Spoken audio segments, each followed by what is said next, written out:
Members 70 members இந்த இடத்துல நின்னுட்டு இருந்தோம். என்னாச்சுன்னே தெரியல. விஜய் பேசுறதுக்கு முன்னாடி இங்க பஸ் வரும்போதே எல்லாம் நசுக்கிட்டாங்க. அப்ப இவர் இங்க வரும்போதே இங்க எல்லாம் ஃபுல்லா கீழே உழுக ஆரம்பிச்சிட்டாங்க. அதுல நான் வந்துட்டு சென்ட்ரல்ல நின்னுட்டு இருந்தேன். மேல இருந்து ஓட்ட உடச்சு இவங்களை தூக்க பார்த்தாங்க, அது முடியல. அதுக்கப்புறம் இதுல இருந்து பாதி பேரை ரெஸ்கியூ பண்ணி போலீஸ் கூட்டிட்டு போயிட்டாங்க. அதுக்கப்புறம் நானும் வெளியே வந்துட்டு எனக்கு பின்னாடி 4 பேர் விழுந்து கிடந்தாங்க, அவங்க இறந்துட்டாங்க. நான் அந்த ஓட்டு மேல ஏறிக்கிட்டேன், அதனால நான் தப்பிச்சிட்டேன்.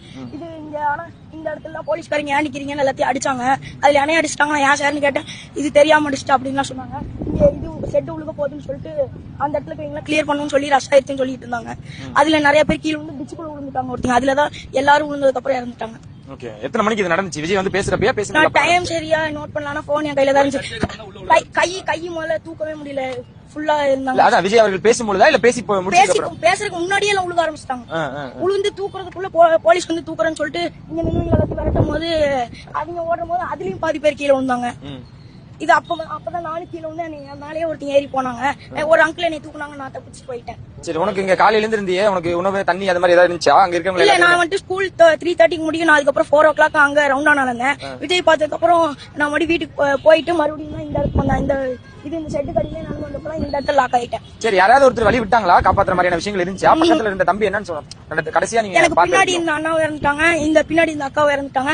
இங்க ஒரு குழந்தை வந்துட்டு அனாதையா இருந்துச்சு. அந்த குழந்தை வந்துட்டு ஒரு அண்ணா ஹைட்டா இருந்தாங்க, அந்த அண்ணா தூக்கி வச்சிருந்தாங்க. அந்த குழந்தை பிங்க் கலர் ஷர்ட் போட்டு அந்த குழந்தை இறந்துச்சு. அதே மாதிரி அந்த அண்ணா நாங்க பக்கத்துல இருந்தவங்க நானும் தான் தப்பிச்சோம். எப்படின்னே தெரியல, நானே நினைச்சிட்டேன் முடிஞ்சிச்சு அப்படின்னு தான் நினைச்சிட்டோம். எல்லாரும் கத்துறாங்க, இன்னைக்கு செத்துட்டோம் அப்படின்னு கத்த ஆரம்பிச்சிட்டாங்க.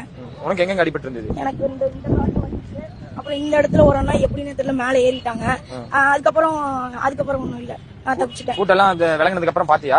விளங்கினதுக்கு பார்த்தேன். இந்த இடத்துல இருந்து இந்த இடத்துக்கு வந்து பாக்குறேன், ஒரு 20 பேருக்கு மேல அனாதை எப்படி ஒரு மாதிரி இறந்து போன நிலையில கிடந்தாங்க. ஒரு அண்ணா மேல தூக்கி விட்டாங்க. அப்புறம் தண்ணி வாங்கி எல்லாம் மயக்க மாட்டேங்களை ஊத்தி தெளிச்சு விட்டோம்.